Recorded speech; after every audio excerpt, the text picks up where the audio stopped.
Predictions for two great matches this Sunday in the Brasileirão, Palmeiras versus Atlético-MG and Flamengo versus São Paulo.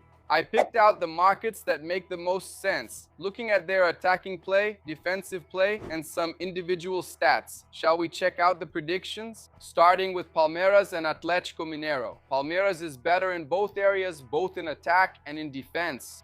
Palmeiras scored 33 goals in 19 matches, while Atlético only scored 23.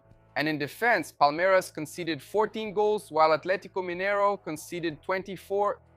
So, a bet that I really like is Palmeiras draw no bet. Now, looking at goals, I think this match won't have such a high score. Palmeiras concedes only 0.7 goals per match and has already gone 7 games without conceding a goal in this Brasileirão. Atlético, on the other hand, has an average of 1.2 goals per match, so it's not such a dominant attack. That's why a market that makes a lot of sense is under 3.5 goals in this game. And to wrap up this game, I would try to predict the score. And the score I suggest is Palmeiras 2, Atlético-MG 0, based on the recent history between the two teams. Now let's move on to Flamengo and São Paulo. The first point here is the difference in attack between the teams. Flamengo has 35 goals in 18 games, an average of 1.9, while São Paulo scored 24 goals in 19 games, an average of 1.3.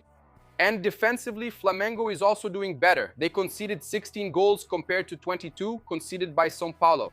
In addition, Flamengo has 8 games without conceding a goal, while São Paulo has 4. So, because of all this, I like Flamengo and under 3.5 goals in this match. And for player props, I like to look at Arrascaíba's shots. He leads Flamengo in this aspect with an average of 2.4 shots per game above Paquetá, Pedro, and Plata.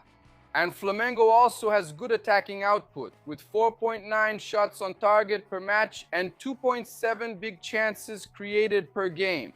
So if he starts, a good bet is Arrascaíba to have at least 2 shots in this game. Now, if you want higher odds, it's worth taking a risk on Arrascaíba himself with over 2 shots on target based on the accuracy rate of Flamengo's star player. So for Sunday, these are the best markets you can consider for your bets. I'll leave the Esportiva bet link here in the description of this video and also pinned in the comments. There you can find super odds and even boosted odds. Always remember, bet responsibly, only if you're over 18 and as warned by the Ministry of Finance. Betting is not an investment.